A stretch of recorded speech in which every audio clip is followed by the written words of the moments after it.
On est de son enfance comme on est d'un pays, disait Antoine de Saint-Exupéry. Douce France, cher pays de mon enfance, pour ceux qui ont eu la chance d'y grandir et d'y élever paisiblement leurs enfants, ces vers ont une résonance toute particulière. France, terre d'accueil, choisie pour certains mais pas pour tous. Un exil, quoi qu'on en dise, c'est toujours une déchirure, un arbre qu'on arrache à ses racines. Mais qui pourrait-on blâmer de vouloir et d'espérer pour ses enfants et soi-même une vie meilleure, à l'abri des drames, des guerres, des dictatures et de la misère? Accueillir l'autre, c'est parfois difficile quand la précarité frappe aussi bon nombre de nos concitoyens. Ce document n'a certainement pas la prétention d'apporter des réponses, mais simplement un éclairage sur des rencontres avec des hommes et des femmes de tous bords qui, jour après jour, font de leur mieux pour vivre et accompagner le quotidien des enfants de demandeurs d'asile.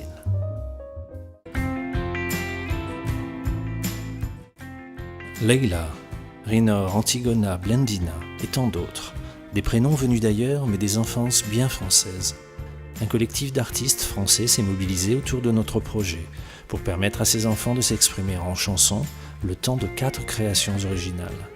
Une rencontre artistique autant qu'humaine avec des enfants particulièrement impliqués et enthousiastes.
Que son pays, juste derrière l'Italie, lui manquait et s'appelait Bosnie.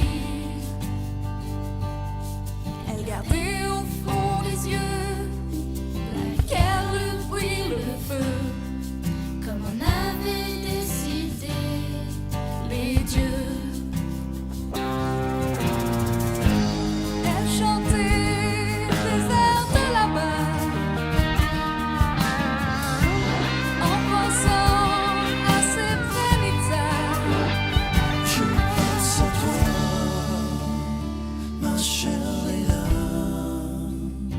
de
Mes parents n'ont jamais voulu me dire les raisons exactes de ce départ, mais je pense que c'est un peu dû à la guerre, à la crise là-bas. Enfin, il n'y a pas de travail, il n'y a pas de moyens de vie, on ne peut pas vivre.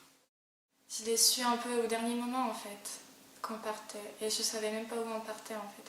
Je savais juste qu'on quittait le pays pour partir quelque part d'autre, où la vie elle est meilleure. Très douloureux, ouais.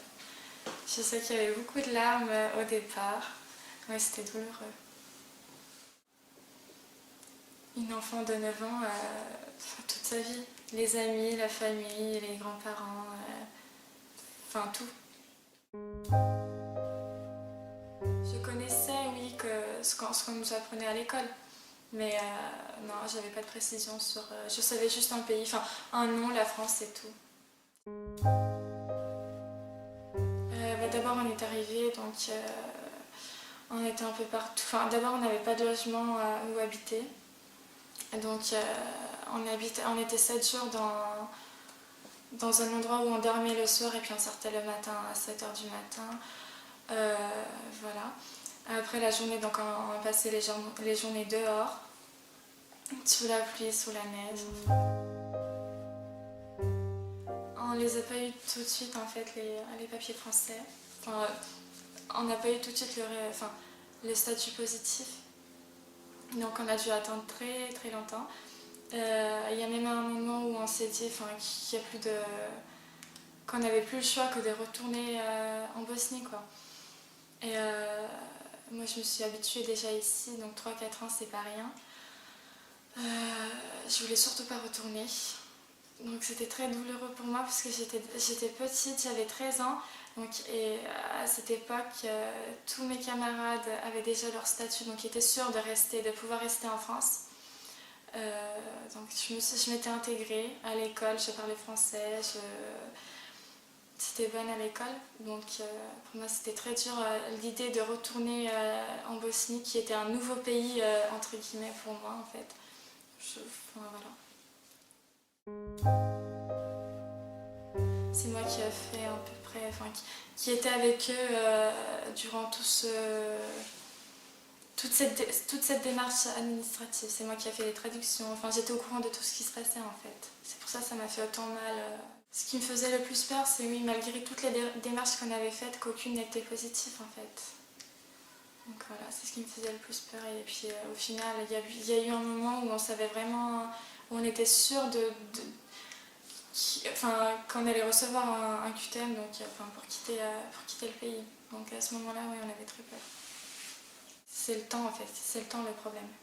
Donc on s'habitue à la nouvelle vie ici, puis du jour au lendemain, on ne sait pas si on va y rester ou si on va retourner.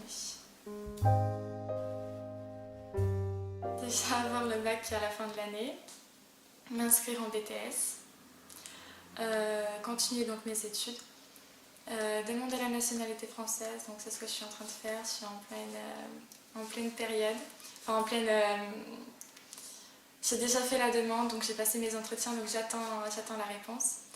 Donc voilà à peu près mes projets.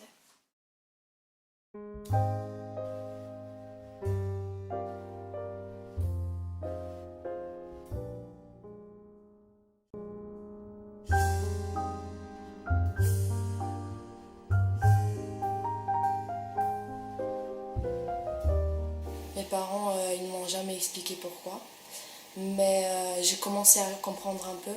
C'est à cause, il y a eu des problèmes dans ma famille à cause de la guerre.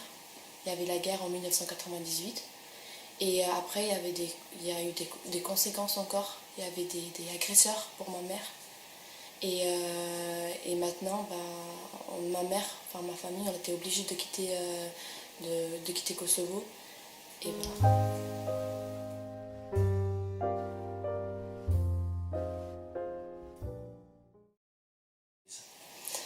Ça fait mal de quitter la famille, de quitter les amis, de quitter notre pays. Voilà. Mon père et ma mère, ils ont vu un monsieur, passeurs qui passaient des familles comme ça, et illégalement. Et ils ont eu des rendez-vous avant. Nous, les enfants, on ne savait pas. Mais le 14 août, il est venu nous chercher à la maison à 17h le soir. Et après, on a fait une longue route. On est passé par la Serbie, Subotic. Et on est resté 2 jours là-bas. À Subotic, on a dormi 2 jours. Il y avait 13 personnes dans une maison.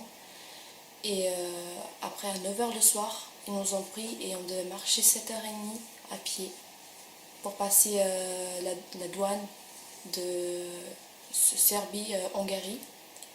On est passé par l'Autriche et Allemagne et après à Strasbourg.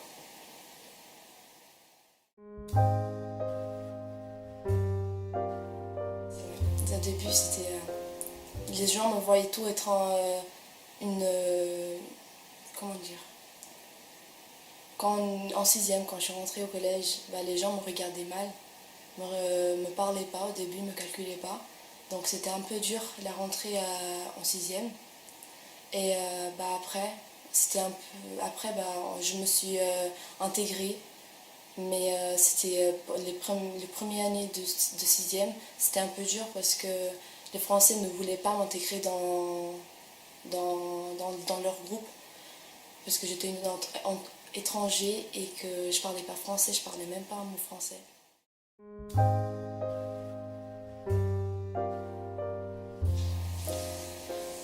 C'était un peu long parce qu'on a fait des dossiers. Comme tous les demandeurs d'asile, on a fait des dossiers de OFRA. On a attendu 10 mois la réponse et la réponse était négative. Et après, on a refait un dossier pour le recours, le CNDA, et négatif aussi. Et maintenant, après ma mère, elle est malade en fait. Elle voit un psychiatre tous les mois. Et on a fait une demande de médical, avec médical. Mais c'est négatif, et avec les négatifs, on a reçu l'OQTF pour quitter le territoire français. Il y a 15 jours. Et ils nous ont sortis dehors. Et là, on pense de faire un dossier de régularisation. Mon père, il a une promesse en bouche. Et nous, les enfants, avec le lycée, l'école. Au début, quand mes parents m'appelaient pour traduire, je voulais pas au début parce que je voulais pas entendre leur histoire. Ça me fait très mal au cœur.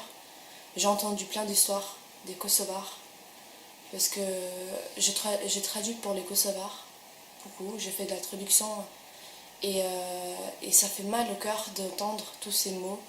En plus, avec la tristesse qu'on est venu en France et tout, c'est comme un ennemi en fait. C'est comme... il y a un poids sur moi, dans mon dos, que des fois j'arrive pas à supporter. Tout le temps avoir des problèmes dans la tête quand on aura les papiers. Voilà.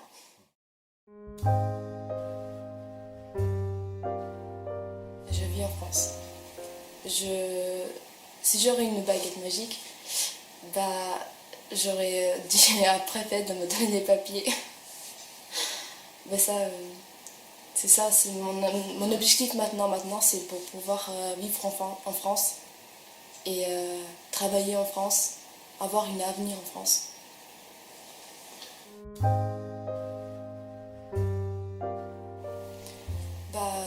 D'abord, je lui dirais que ça fait 4 ans et demi qu'on est en France et que nous sommes intégrés en France, que nous aimons la France, que moi je veux vivre en France, que mes frères aussi, ils sont intégrés en France, que mon grand frère il a eu le CAP de peintre à Rumilly et mon petit frère il travaille bien à l'école.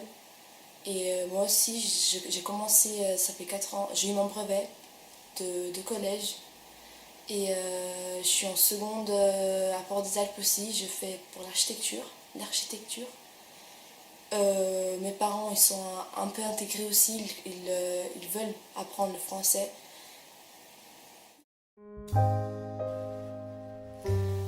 je suis sûre qu'un jour ou l'autre, je vais tout leur dire, qu'un jour je vais me dévoiler devant tout le monde, mais je ne sais pas quand ça va arriver.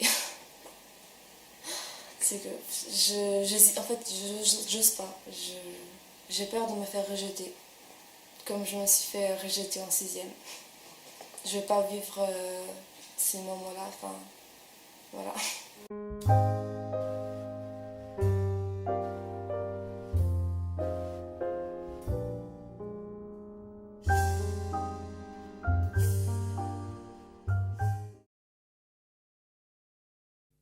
Juste un sourire dans un silence,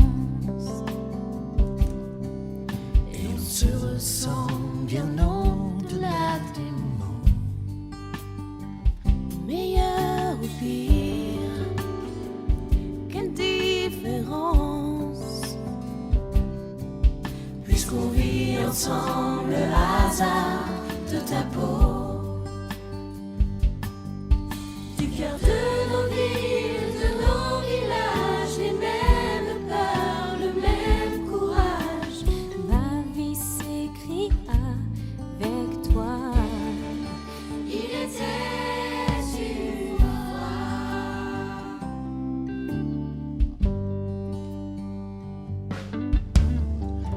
Puisque ce monde est incertain, retrouvons-nous à mi-chemin. Toutes nos peurs, nos déraisons, pour une chanson. Parce que l'amour est sans drapeau. Qu'importe la couleur de ma peau.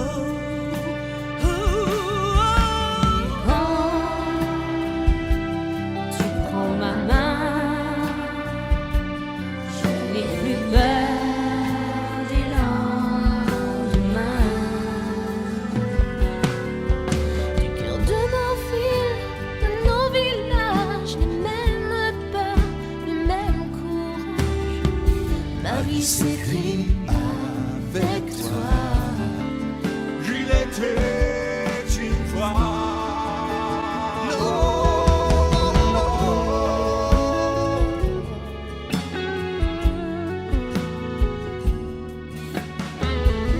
vie s'écrit avec toi.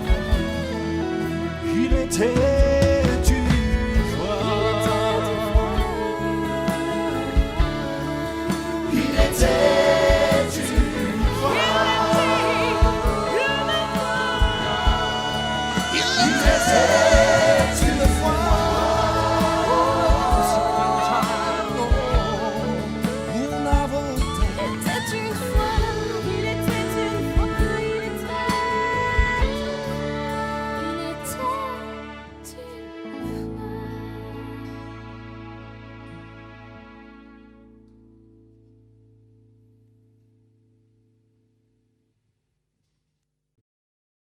Le droit d'asile et le statut actuel des réfugiés découlent de la Convention adoptée le 28 juillet 1951 à la demande des Nations Unies à Genève. Cette convention fut elle-même complétée par le protocole de New York, qui apporta un correctif au traité initial qui ne rendait ces mesures applicables qu'aux événements survenus avant son adoption. En France, c'est l'OPFRA, Office française de protection des réfugiés et des apatrides, qui gère les demandes de droit d'asile. L'asile est une protection qu'accorde un État à un étranger qui est ou qui risque d'être persécuté dans son pays, que ce soit par les autorités de son pays ou par des agents non étatiques. On confond souvent les termes de réfugié et de demandeur d'asile. Un demandeur d'asile est une personne qui dit être réfugié, mais dont la demande est encore en cours d'examen. Il appartient alors au pays d'accueil de déterminer si le demandeur doit, au titre de la Convention de Genève, bénéficier d'une protection. En 2013, l'OPFRA a traité sur le territoire français 65 894 demandes, hors mineurs accompagnants, c'est-à-dire les enfants. Et elle a délivré 11 415 autorisations, dont 2 287 protections subsidiaires. La protection subsidiaire est un statut qui est accordé à ceux qui ne peuvent recevoir le statut de réfugié, mais qui, toutefois, feraient l'objet de graves menaces en cas de retour au pays. À son arrivée sur le territoire français, le demandeur d'asile doit se rendre en préfecture. Plusieurs cas sont alors envisageables. Une liste des pays d'origine sûre est établie et actualisée à tout moment par l'OFPRA. Si le demandeur vient de l'un de ces pays, son droit au séjour temporaire est refusé. Le demandeur fait alors l'objet d'une procédure prioritaire. Il reste alors en situation irrégulière mais a tout de même le droit de déposer dans les 15 jours un dossier qu'il lui faudra remplir en français. Il ne bénéficie durant le traitement de son dossier par l'OFPRA d'aucune prise en charge ni aide. Si le demandeur provient d'un pays qui ne figure pas sur la liste des pays d'origine sûre, il est alors admis au séjour et fait l'objet d'une procédure dite normale. Un titre de séjour provisoire de 3 mois, renouvelable le temps du traitement du dossier, lui est alors accordé. Il doit déposer ce dossier dans un délai de 21 jours. Ces demandeurs ont le droit de toucher l'allocation temporaire et de bénéficier d'une prise en charge en CADA, centre d'accueil pour les demandeurs d'asile, qui ouvre le droit à un hébergement. Ils bénéficient également d'une prise en charge sociale, d'une aide à la scolarisation des enfants et de la CMU. Le dossier transmis à l'OFPRA sera étudié. Le demandeur fera l'objet d'une convocation pour un entretien sur Paris, au cours duquel il devra exposer les motifs de sa demande. Si l'OFPRA estime réel le danger encouru par le demandeur, ce qui se produit dans 10% des demandes, il donne un avis favorable au dossier et attribue soit le statut de réfugié, soit une protection subsidiaire. Le demandeur peut alors retourner en préfecture pour demander un titre de séjour de 10 ans pour le statut de réfugié et d'1 an pour les protections subsidiaires. Il entre alors dans le droit commun. Si l'OFPRA rend un avis négatif, le demandeur peut toutefois saisir la Cour nationale du droit d'asile, pour un recours pour lequel il peut être assisté d'un avocat. Si la Cour maintient la décision de l'OFPRA, le demandeur perd tous ses titres de séjour temporaires et fait l'objet d'une reconduite à la frontière.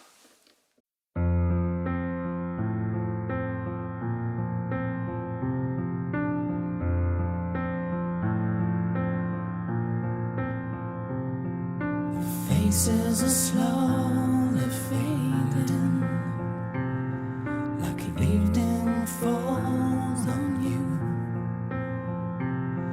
Wanderers and pilgrims, where the places we belong to.